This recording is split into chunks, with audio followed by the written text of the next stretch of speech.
Hari ini mari kita berkongsi firman Tuhan dengan khotbah yang bertajuk Ciri-ciri kesahihan dan ajaran sesat. 통의 특징이라는 주제를 가지고 여러분과 함께 말씀 살펴보도록 하겠습니다.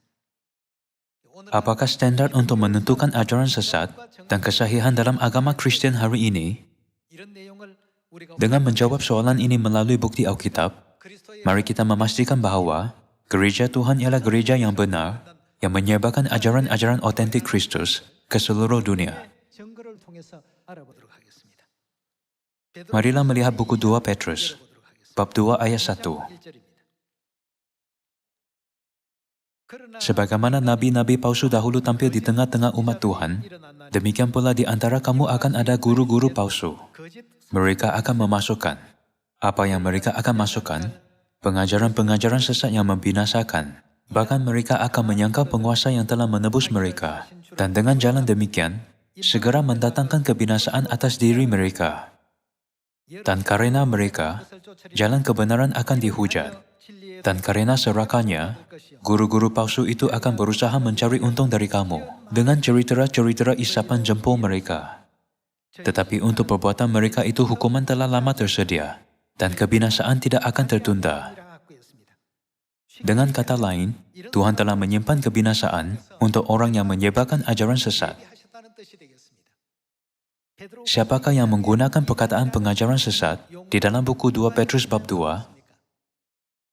Petrus, yang didorong oleh Roh Kudus, telah menulis kata-kata ini. Ada tertulis di dalam buku 2 Petrus bab 2, mereka akan memasukkan pengajaran-pengajaran sesat yang membinasakan. Seperti yang Anda ketahui, Petrus bukan pembida'ah, dan begitu juga gereja Tuhan yang dia hadiri. Sebaliknya, bagaimanakah Alkitab memanggil orang yang memasukkan doktrin dan ajaran lain? Mereka digambarkan sebagai pembida'ah yang menyebarkan ajaran-ajaran sesat. Namun, bagaimana pula dengan ajaran-ajaran gereja yang Petrus hadiri? Itu adalah kebenaran otentik. Semua kebenaran di gereja ini dapat menyelamatkan kita. Mereka menolak apa-apa sahaja selain daripada kebenaran. Hari ini, kita perlu menjelaskan definisi ajaran sesat melalui buku 2 Petrus bab 2. Petrus tahu apa itu kesahihan. Jadi apa yang dia lakukan terhadap ajaran sesat? Bukankah dia mendefinisikannya dan menekankan bahwa ajaran sesat menuntun kepada kebinasaan? Petrus mempunyai iman otentik. Gereja yang Petrus hadiri ialah gereja otentik. Marilah menyambung dengan buku 2 Petrus bab 2 ayat 2. Banyak orang akan mengikuti cara hidup mereka yang dikuasai hawa nafsu, dan karena mereka, jalan kebenaran akan dihujat. Alkitab berkata bahwa jalan kebenaran akan dihujat disebabkan ajaran sesat. Ayat 3, dan karena serakannya, guru-guru palsu itu akan berusaha mencari untung dari kamu dengan cerita jenis apa? Cerita-cerita isapan jempol mereka. Mereka akan memperalatkan umat Tuhan dan menghina jalan kebenaran dengan cerita-cerita rekaan mereka. Alkitab mendefinisikan semua perkara ini sebagai ajaran sesat. Kalau begitu, bagaimanakah kita membezakan kesahihan dan ajaran sesat pada zaman Roh Kudus? Pada zaman anak, Tuhan jelas mendefinisikan kesahihan dan ajaran sesat melalui Alkitab. Petrus jelas mendefinisikan ajaran sesat dan berbicara dengan tegas tentang kesudahan orang yang mengamalkannya. Buku 2 Petrus bab 2 mengutuk ajaran-ajaran sesat. Petrus berpegang pada kebenaran gereja otentik. Apakah kebenaran otentik pada zaman Petrus? Mari kita ketahuinya melalui buku Injil Lukas bab 22. Buku Lukas bab 22, ayat 7. Maka tibalah hari raya roti tidak beragi, yaitu hari di mana orang harus menyembelih domba Paskah. Lalu Yesus menyuruh siapa? Yesus menyuruh Petrus dan Yohanes. Katanya, pergilah, persiapkanlah perjamuan Paskah bagi kita, supaya kita makan. Kata mereka kepadanya, "Di manakah engkau kehendaki kami mempersiapkannya?"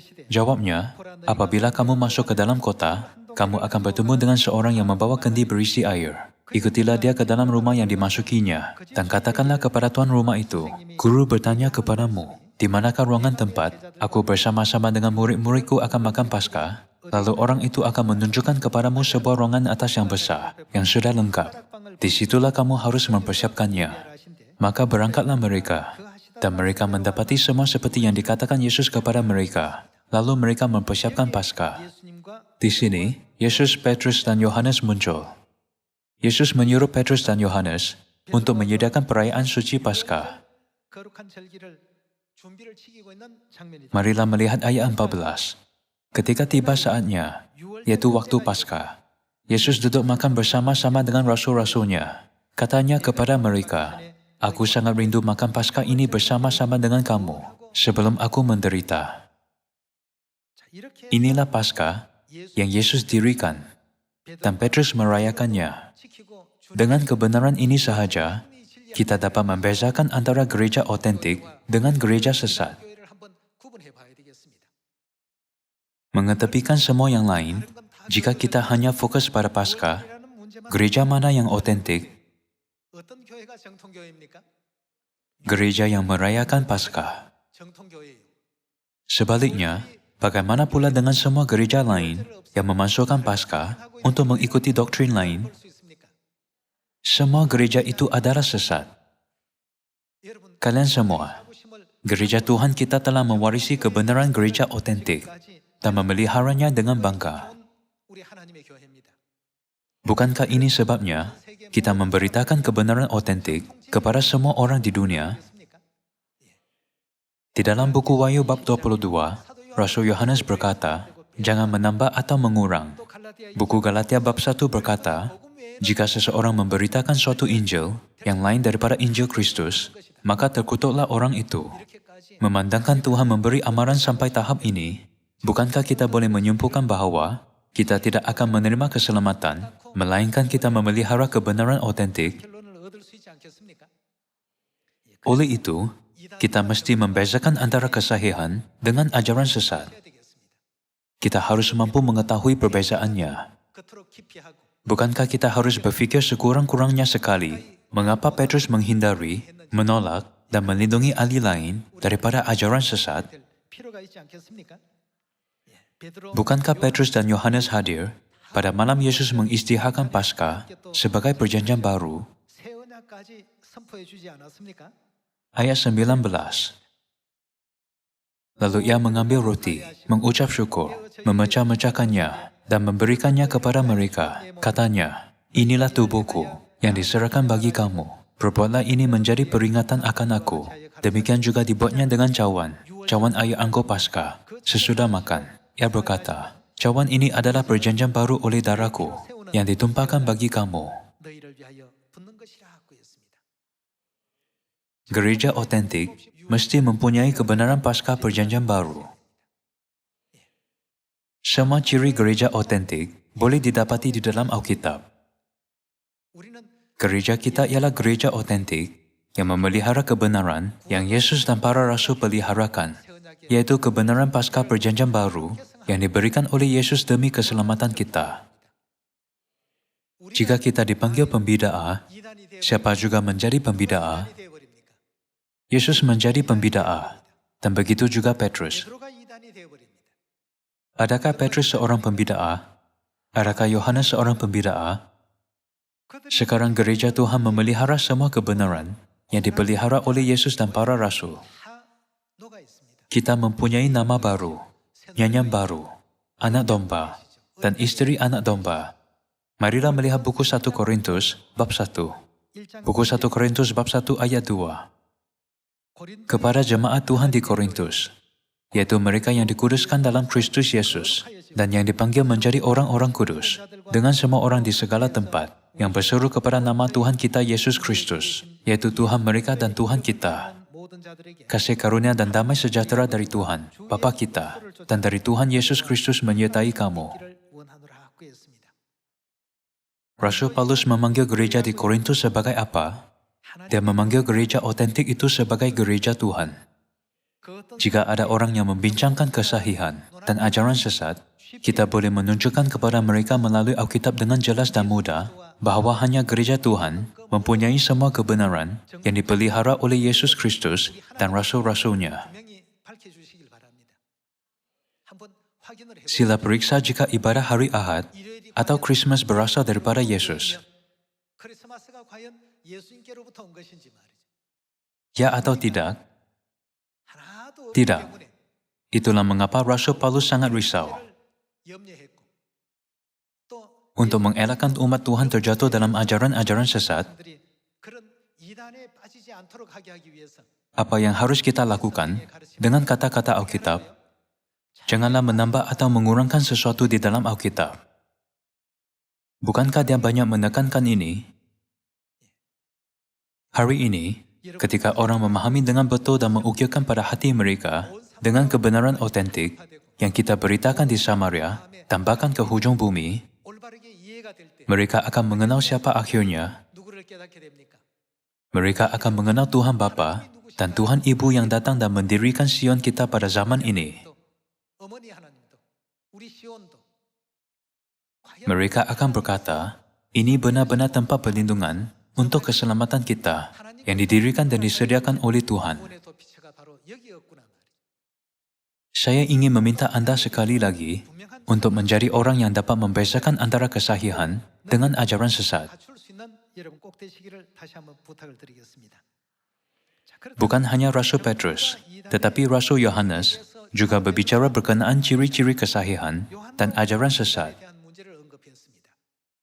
Yohanes menulis bahwa kita bahkan tidak harus memberi salam kepada pembidaah, tetapi apa yang harus kita lakukan? Menjauhkan diri.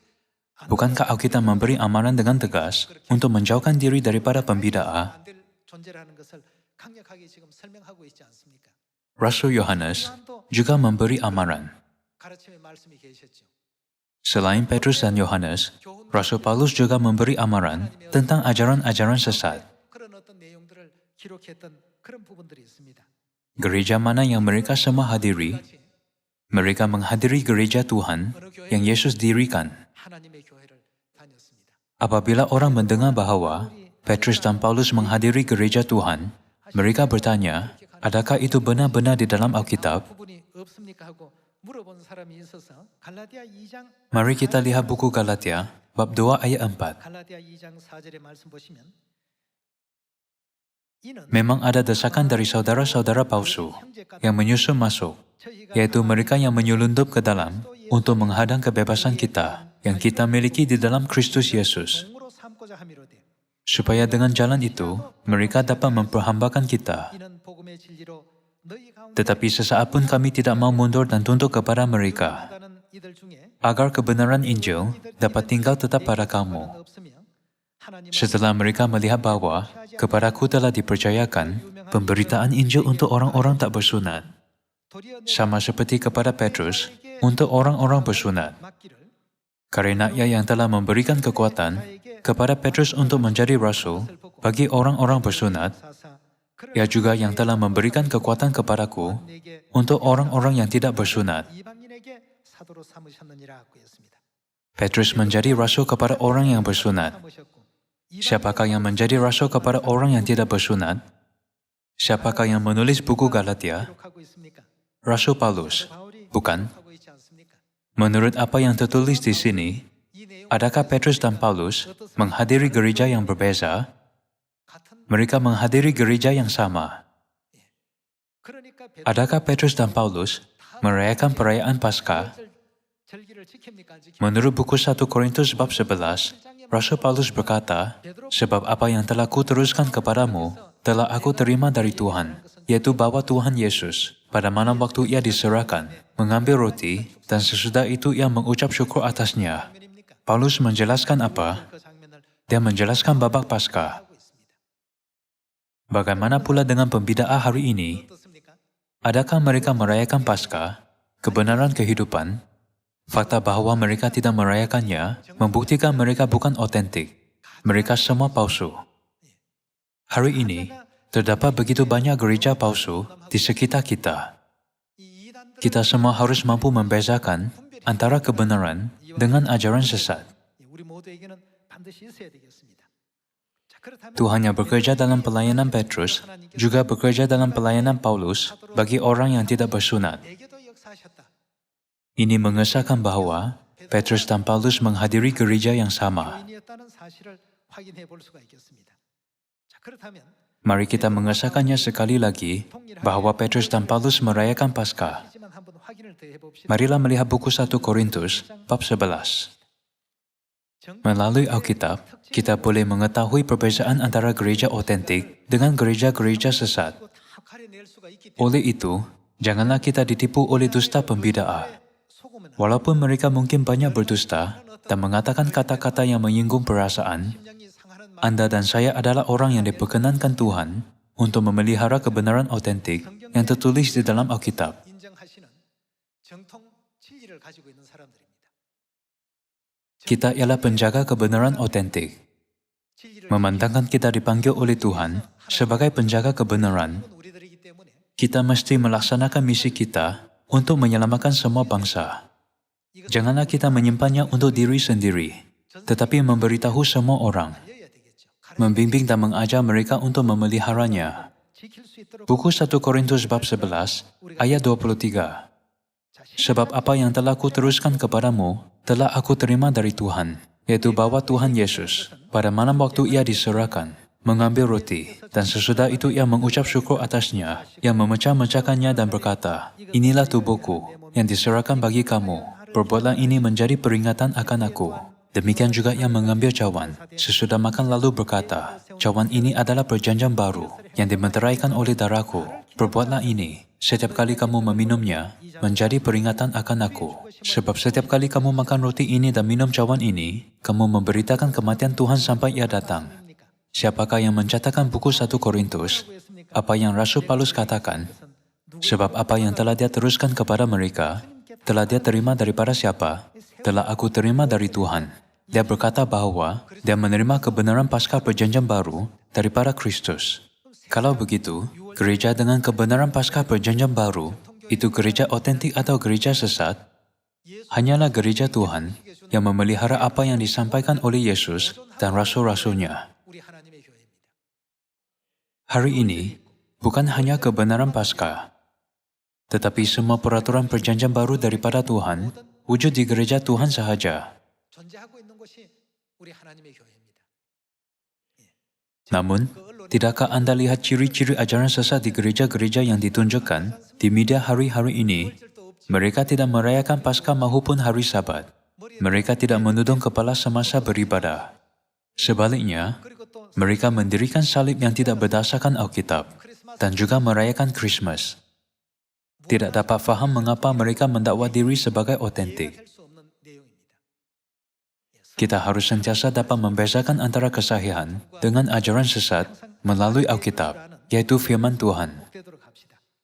자, Bukankah fakta bahwa Rasul Paulus merayakan Paskah 사도 바울과 membuktikan bahwa Rasul Paulus, Petrus, dan Yohanes menghadiri gereja yang sama? 그 Gereja itu ialah gereja Tuhan. 그 하나님 Janganlah kita lupa bahwa gereja Tuhan kita ialah gereja otentik yang didirikan oleh Yesus dari zaman para rasul. 이 사실에 대해서 결단코 잊지 않는 여러분과 제가 꼭 되셔야 되겠고요. Tidak kira siapa yang berada di depan kita, kita harus mampu berkata dengan yakin, gereja kita ialah gereja otentik. 당당히 또 말할 줄 아는 우리가 되어야 되겠습니다. Marilah melihat buku Lukas bab 4. Bab 4 ayat 16. 16절의 말씀 보겠습니다.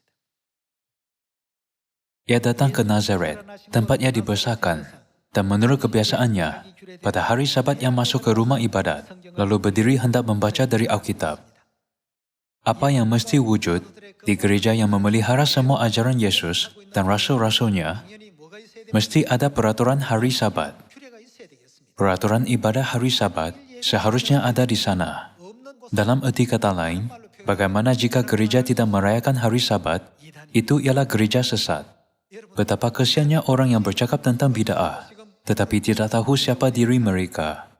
불행한 사람들입니다.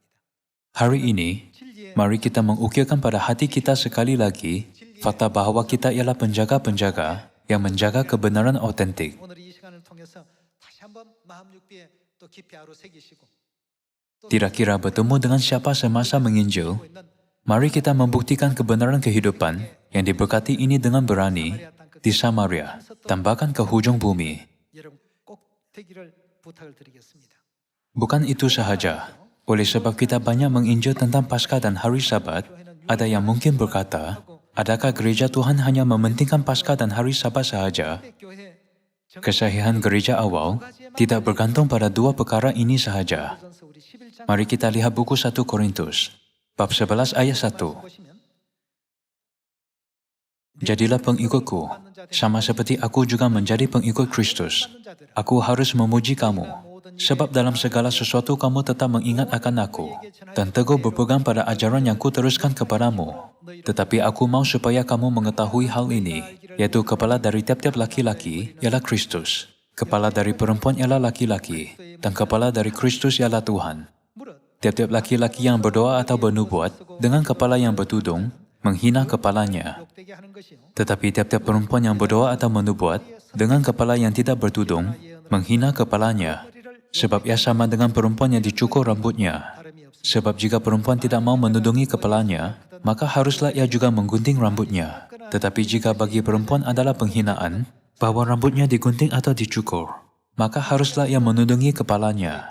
Ini juga salah satu peraturan yang diikuti oleh gereja Tuhan. 부분이죠.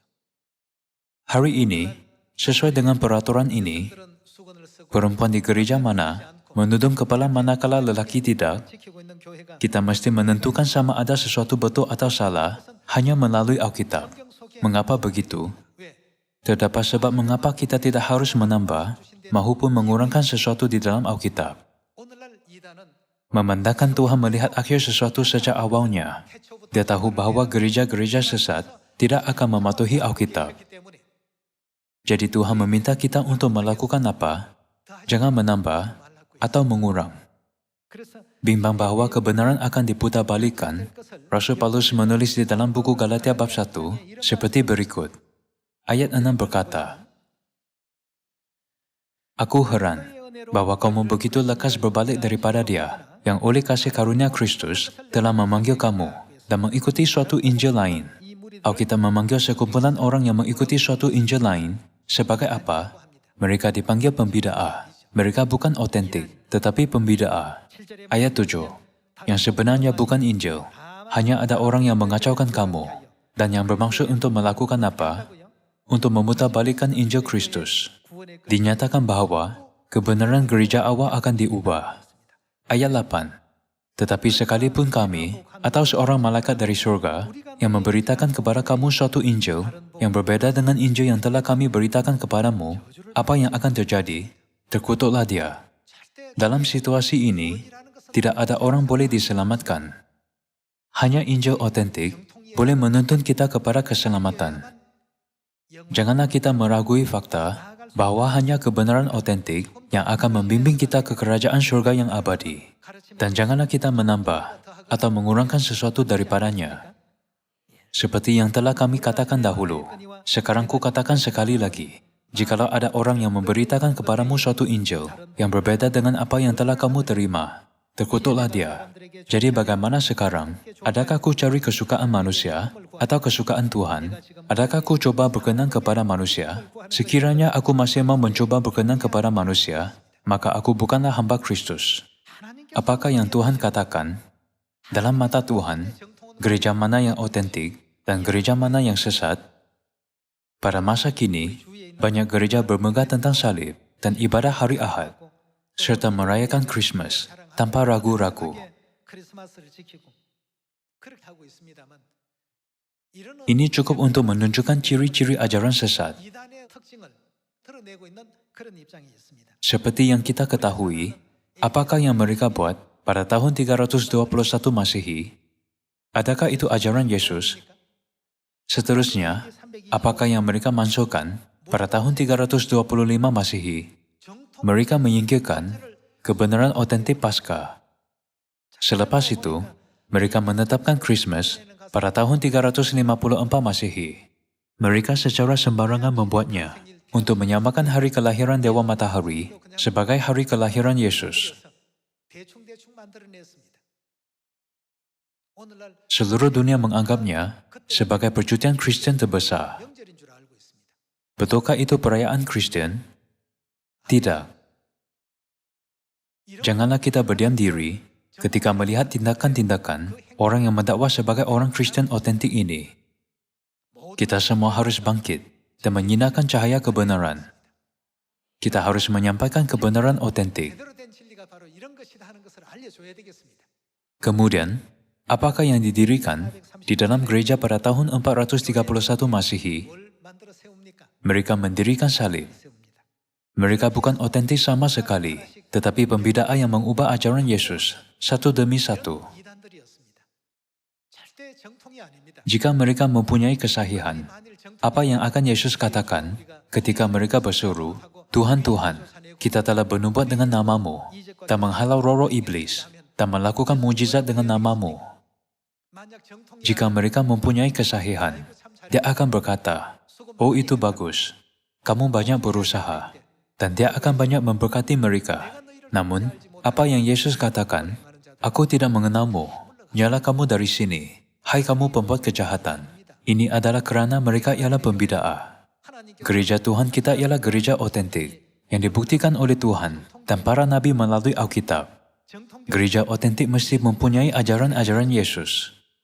Ini adalah kerana kita harus memberitakan ajaran Yesus di Samaria dan bahkan ke hujung bumi. 예수님의 그 가르침과 교훈들이 Marilah melihat buku Matius, bab 28 ayat 18. Yesus mendekati mereka dan berkata, 가라사대 kepadaku telah diberikan segala kuasa di surga dan di bumi. 주셨으니 Karena itu pergilah, jadikanlah semua bangsa muridku, 제자를 삼아 dan baptislah mereka dalam nama Bapa, dan Anak dan Roh Kudus, 침례를 주고 dan ajarlah mereka melakukan segala sesuatu yang telah kuperintahkan kepadamu. 그걸 가르치라고 했습니다. Gereja yang mengajarkan perintah Tuhan ialah gereja otentik. Ajarlah mereka melakukan segala sesuatu yang telah kuperintahkan kepadamu, dan ketahuilah, aku menyertai kamu senantiasa sampai kepada akhir zaman. 그래서 가르쳐 주신 Gereja yang mengajarkan perintah Yesus ialah gereja otentik. 정통교회예요. Manakala gereja yang memberitakan sesuatu yang lain daripada Injil Kristus akan dikutuk, seperti yang tertulis di dalam buku Galatia bab 1. 우리는 Kita telah mempelajari ciri-ciri kesahihan Kristen dan ajaran sesat secara ringkas melalui Alkitab. 간략하게 한번 살펴봤습니다. Bapa Syurgawi An Sang Hong dan Ibu Syurgawi Yerusalem baru kita telah datang dan memulihkan kebenaran mulia yang kita miliki hari ini. 성령과 신부께서 Saya berharap semua anak Sion akan menghabiskan larian pekerjaan Injil yang sedang dibimbing oleh roh dan pengantin perempuan, Tuhan Bapa dan Tuhan Ibu, 영원한 천국 갔을 때 agar kita boleh bersatu semula dengan gembira ketika kita memasuki kerajaan syurga yang abadi. 다 되시길 부탁드리겠습니다. Dengan ini saya tamatkan khutbah hari ini. Terima kasih.